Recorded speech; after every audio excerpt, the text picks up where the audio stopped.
Hello, everyone. I am Dr. Katherine Kelly. I'm a holistic health psychologist, author, speaker, and soul healing expert.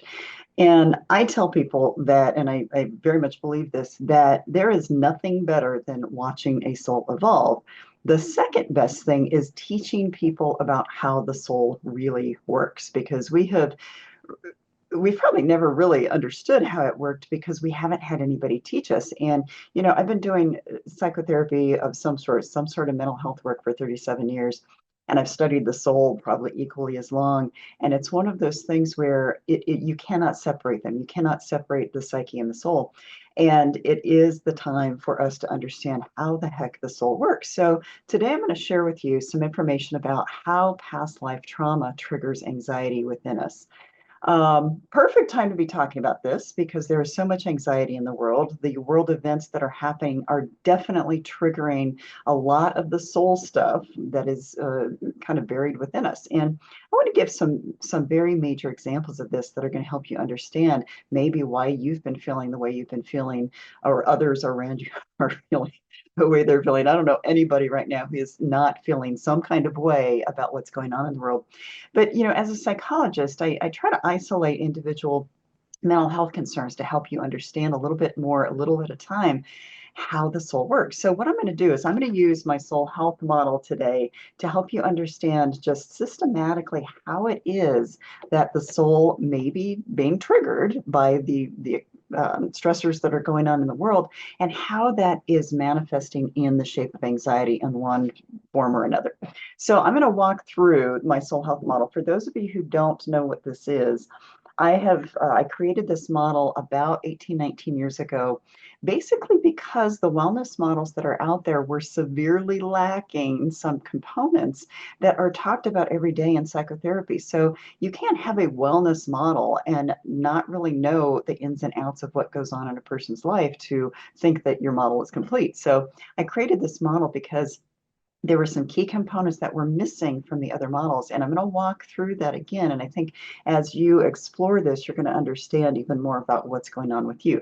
If you want a copy of this, you can go to my website at www.drkatherine.Kelly.com, hit the Soul Health tab at the top, and it's going to explain more about the soul health model and also have some more information about it in general. But this model, I use this for everything because it is user friendly. It's one of those things where it helps you understand every aspect of what we deal with from the human condition. I'm just going to hold it up briefly for you real quick, try to get the glare of my circle light out of there. But if you look at this and you really understand that there are these 10 branches that all of us at one point or another throughout our life are working through, it is one of those things. And I'm going to show you one other graphic here. A lot of times we feel like this. We don't feel that radiance. We don't feel that wellness. We don't feel that great at all. And it's because we don't always have a roadmap to get us back to feeling like this. And that's exactly why I created this model, is to help people have a blueprint or a map to get them back to where they are. Because you can look at this model and see, wow, I really need to work on this branch or that branch. And then you can also see that they all interact and interplay with one another. So you can't have one branch feeling terrible and the rest feeling great. You have to really work a little bit on each one of them. This is a process, and that's why I use the word evolution, is that it's a process to get basically from here to there in a way that is not going to be exhausting, not going to be traumatic in itself. And it's just really important for us to realize that evolution and healing is a process. So I'm going to take you through this model and help you understand bit by bit how the soul is triggered, how we experience anxiety because of what has happened in our past lives. So I'm going to start with the physical branch. When people think about health, they generally think about physical health. So I have lots of clients. I have a handful of clients actually who have anxiety that manifests through health anxiety. And that one little trigger, they can get a sore muscle, they can get a backache, they can get a sniffle, they can get a pain in the side, they can get something, and immediately it triggers them to go back into this anxiety, this panic, this, oh my gosh, there's something terrible going on with me, where really all of us have aches and pains. All of us have different things. We're all going to have the sniffles once in a while. We're always going to also going to have some soreness if we've overdone it or whatever. But when a person has anxiety, the biological system ramps right up and basically gets us into this place where we immediately assume that there's something terrible going on with us. But I also want to encourage people to think that if you worked on this and worked on this and worked on this and you haven't gotten to the crux of health anxiety and what it is that causes it for you, then there's probably some past life events that have occurred that have triggered this. So, for instance, I oftentimes have people calling me to do Akashic record readings or soul realignment sessions or past life readings for them to help them understand where is this illness coming from? What is the origin of this illness? Now, from a pure, traditionally trained perspective, people would say, oh, well, you have to look back in this lifetime, or wow, there's a biological component, which is true. And yet there's an energetic origin to everything. And when I say energetic origin, oftentimes illness comes up because there's a lesson we're supposed to learn. There's some dynamic that we're supposed to work ourselves through.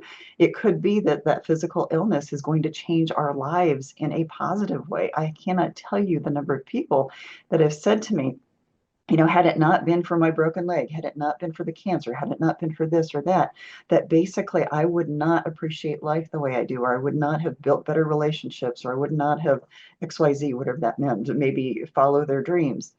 And so we also have to look at any of these branches from a 3D perspective, and particularly health. If you can widen the lens, oftentimes you can figure out where it's coming from.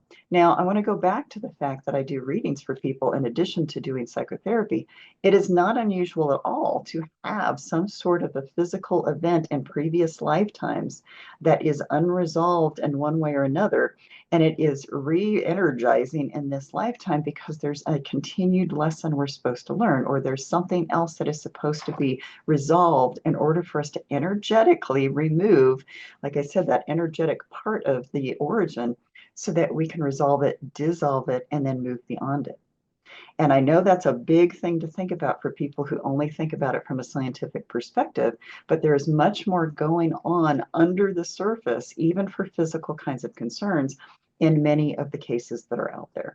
So, you know, there's a mind-body connection. There's, oh, and here comes my dog. There's a mind-body connection for every kind of illness that is out there.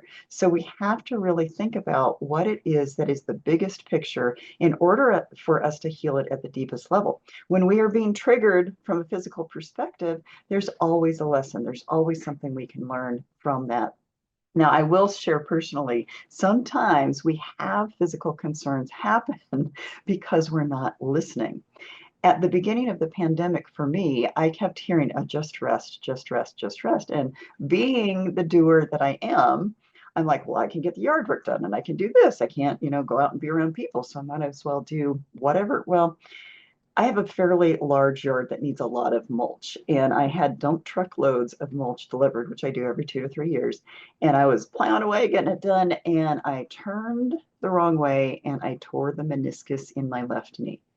And it was one of those things where within the moment, I was just in a lot of pain and my leg swelled up and I had to go basically get ice and all that.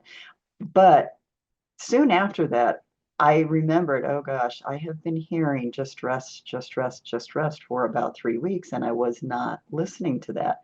So it was the universe's way of flattening me so I would just rest.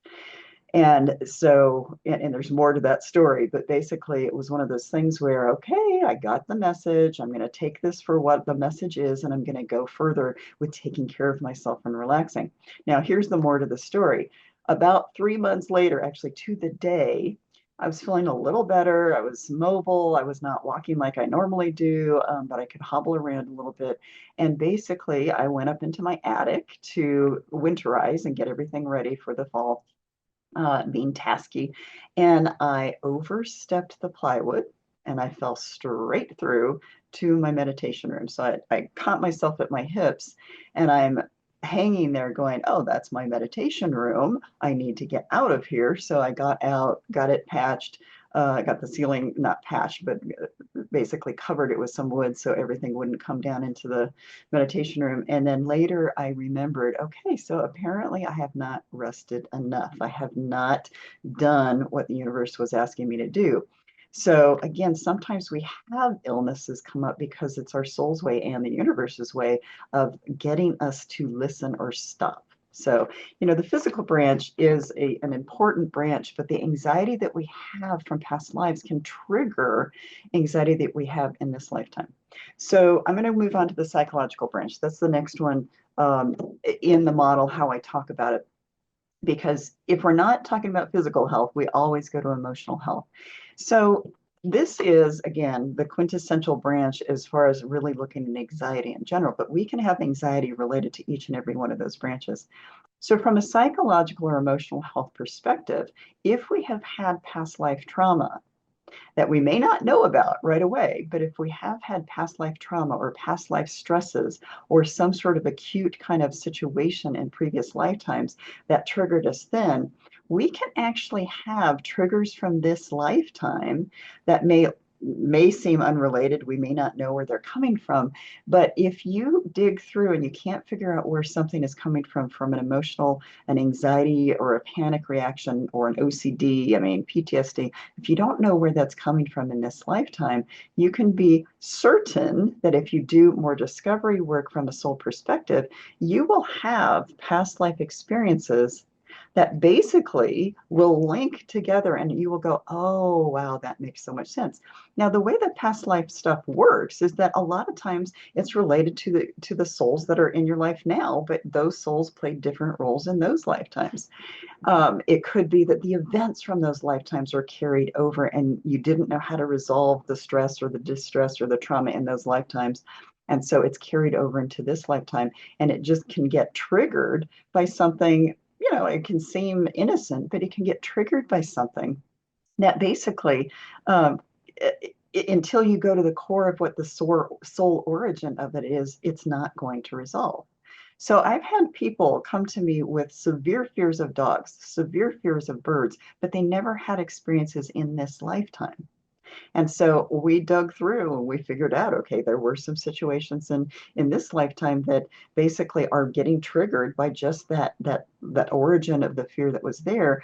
And as soon as it gets kind of worked through and resolved, there's no more fear of those kinds of things. So there's so many different ways that our trauma gets triggered. Now, I'm going to say this about what's going on in our world right now.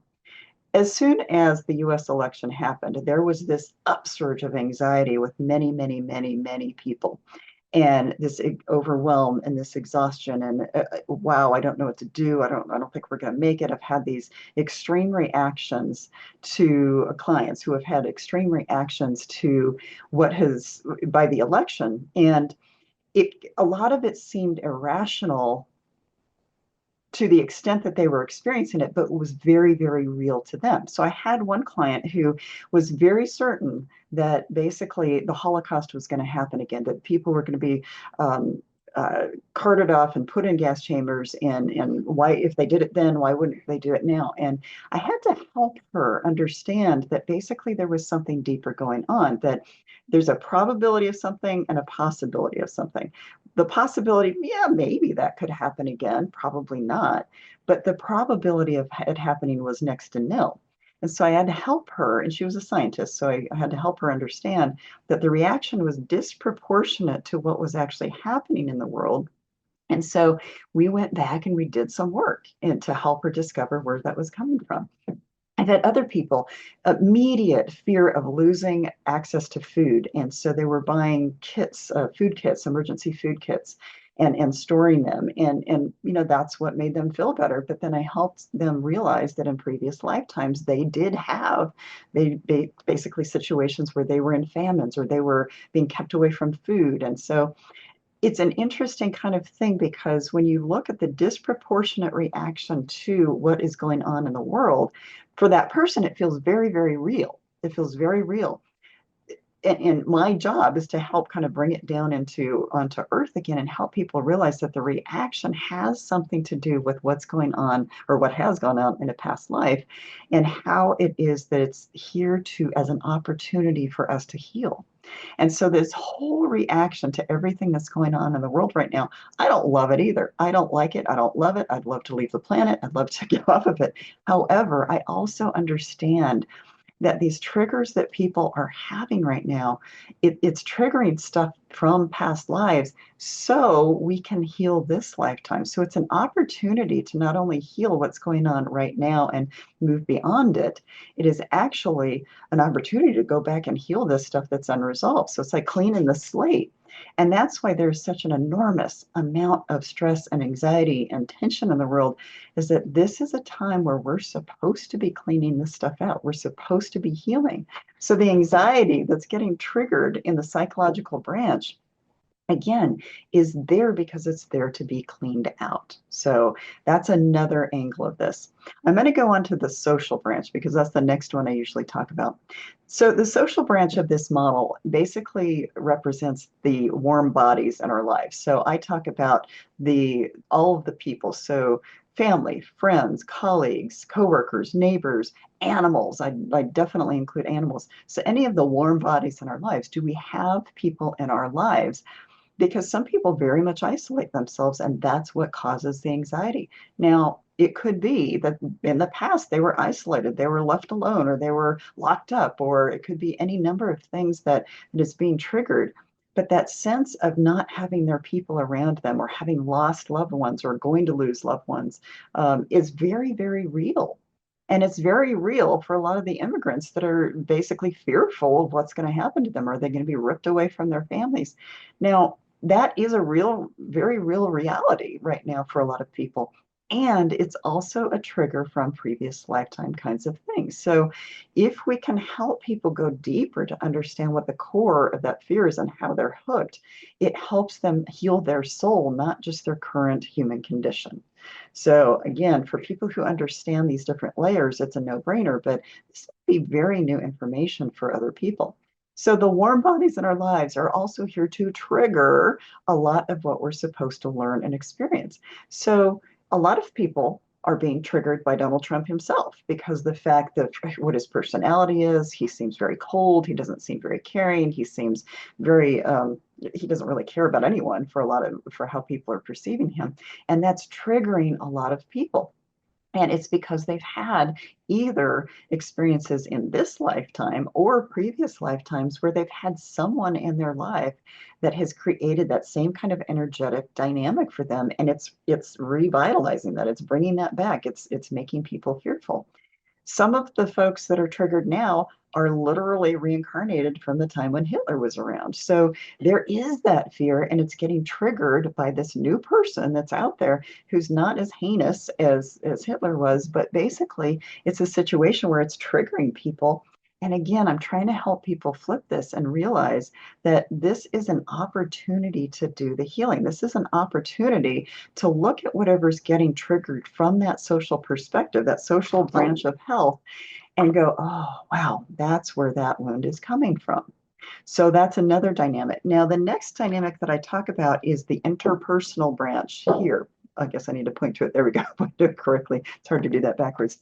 The interpersonal branch is not just the warm bodies in our lives, it's the dynamics we have with them. It's the quality of the relationship that we have with those souls.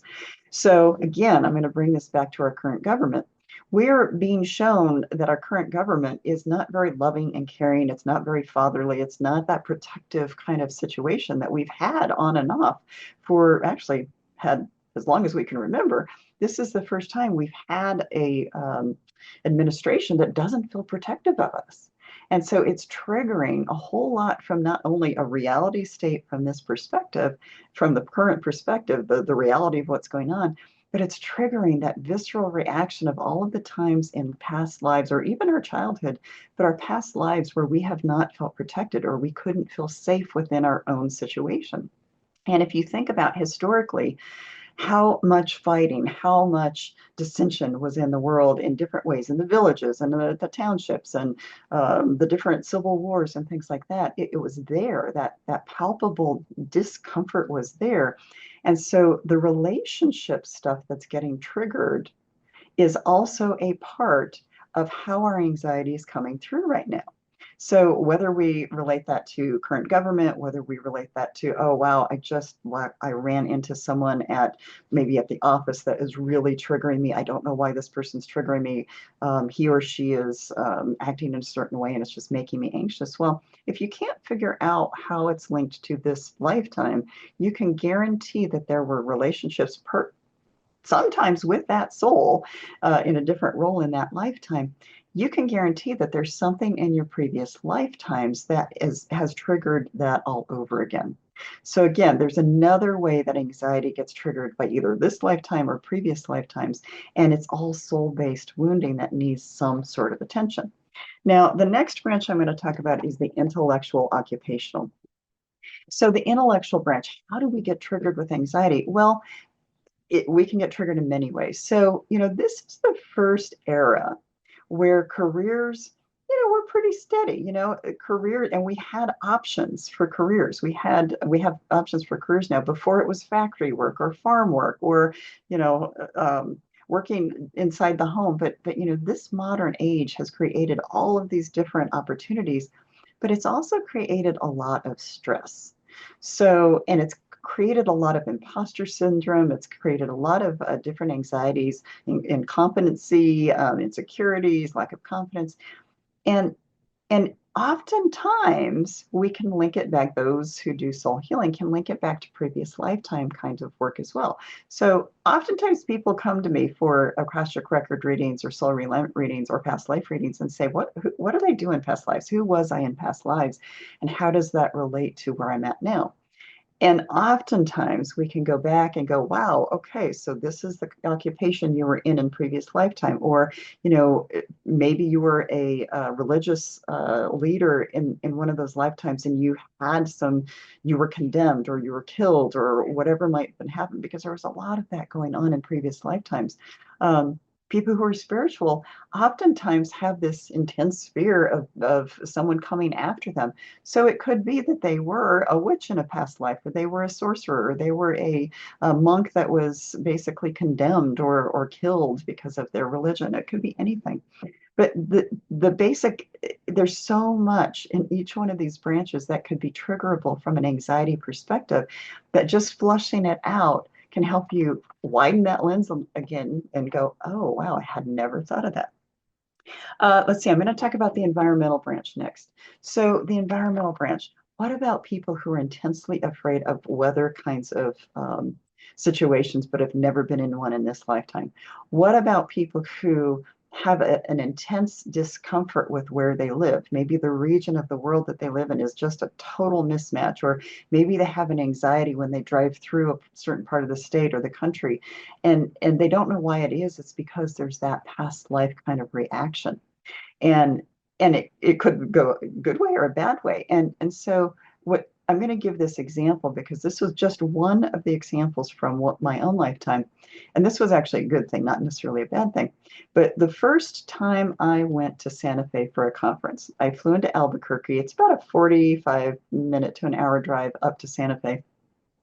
So I'd rented the car and I'm going north along the mountains. And it was right when I turned, there's a curve in the road that takes you looking like you're going toward the mountains, and then it levels out and it just goes alongside the mountains. And I remember turning the car and seeing the mountains and immediately thinking, wow, I've been here before. And it wasn't oh my God, I'm scared, I've been here before. It was like, wow, I've been here before.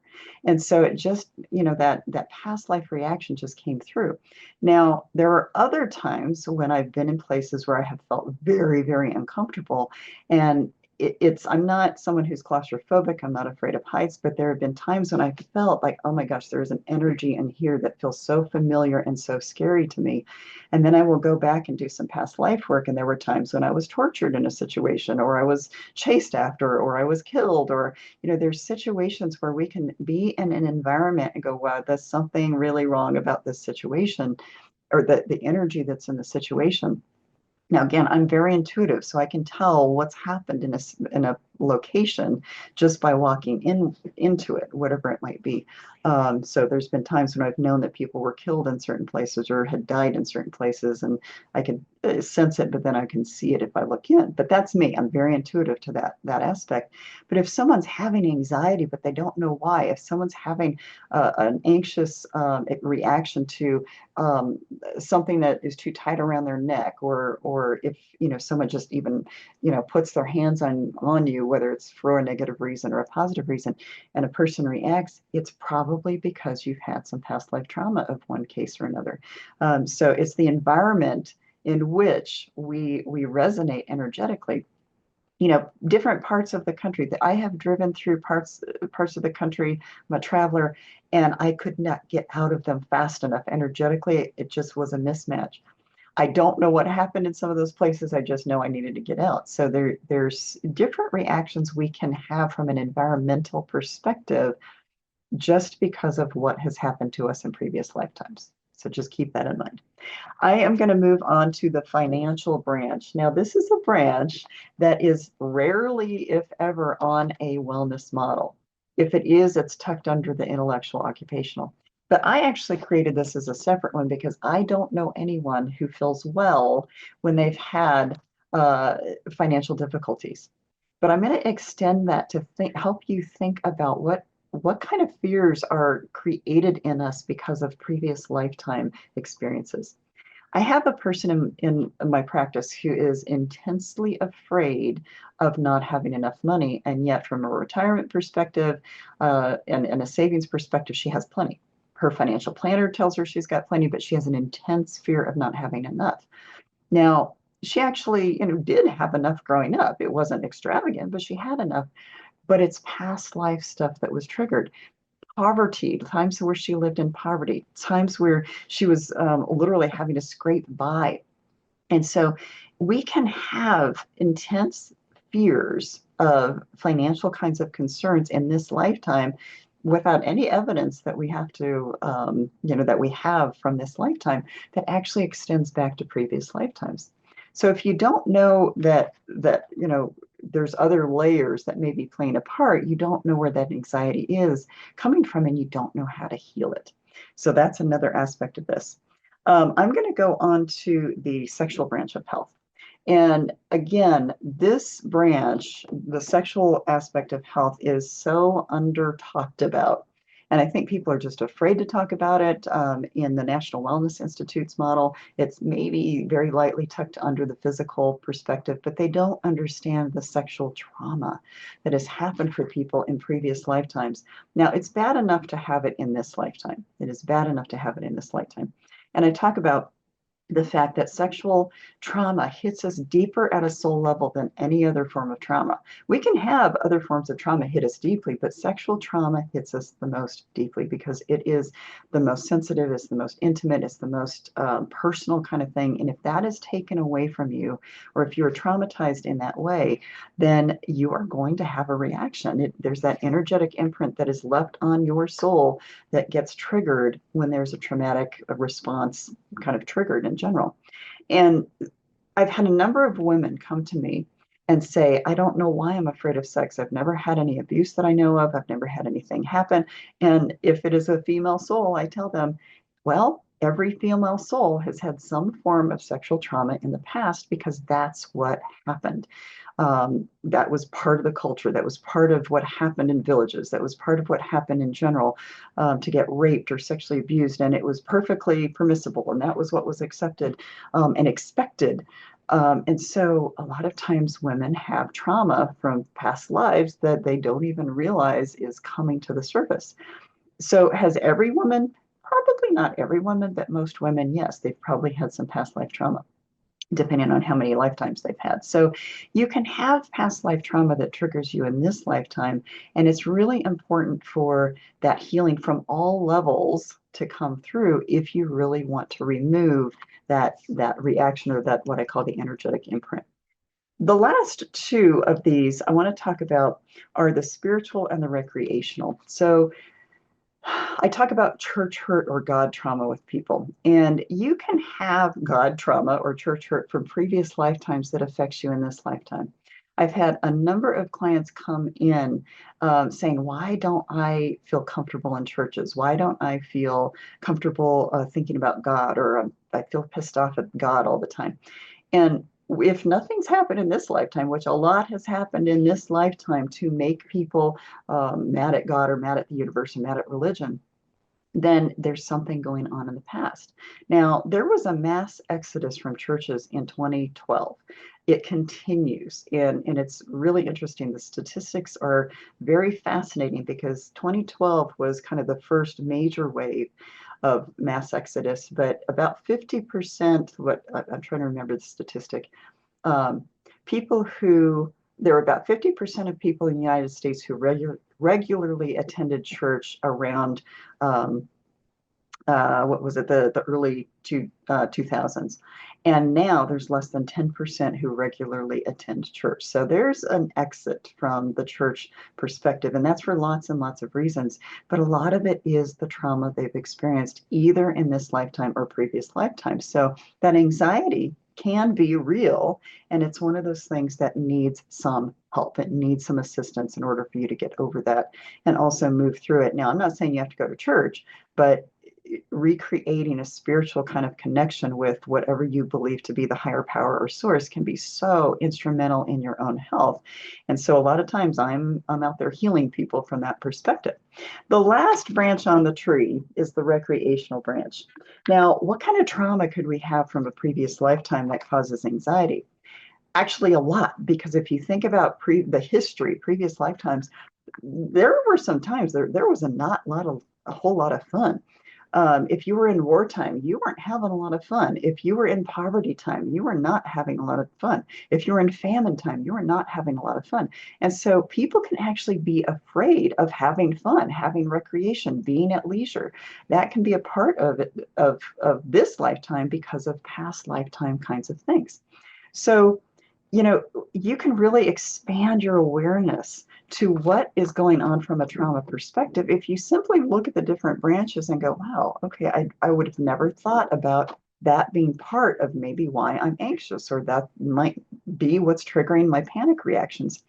So this is why I do the soul of psychology. This is why I help people understand from a very systematic, science-based perspective from what affects the soul in our health, but also from the spiritual perspective of what could be going on deeper within us that really needs to be examined for whole person health to be possible. And so I just think it's really important for us to widen the lens, because a lot of mental health is not enough. If you think about going to therapy for years, a lot of people are like, wow, why am I still in therapy? Because they're not doing the soul work. They're not getting to that deeper level. And so it's few and far between that people understand the soul in this practical way. And that's kind of what I'm about, is helping teach how the soul works, how it is affecting us, and how we can overcome those kinds of concerns. That's also why I've launched certifications for healthcare practitioners and coaches and administrators and educators to understand this more, so that they can also expand this view and help people heal in a much deeper and a much bigger way. So I hope this was helpful. Again, Soul Health Model, you can get this on my website. It is also part of the Soul of Psychology book series. Actually, it's in every one of my books. But the Soul of Psychology book series, it's anxiety, treating body, mind, and soul, depression, treating mind and body, mind, and soul. And then trauma is coming, and then grief is coming, and then there's many other topics that are coming. But that will help you understand from a trauma perspective what else might be going on. And again, that's why I'm here. So leave your comments, ask me questions. You can contact me, whatever you might need to do. You can go to www.Dr.KatherineT.Kelly.com to find out more, and both about the certifications, but then also about the books and the other videos and other things that I put out there. Have a wonderful day. I hope this was helpful, and I can't wait to hear your comments. Bye-bye.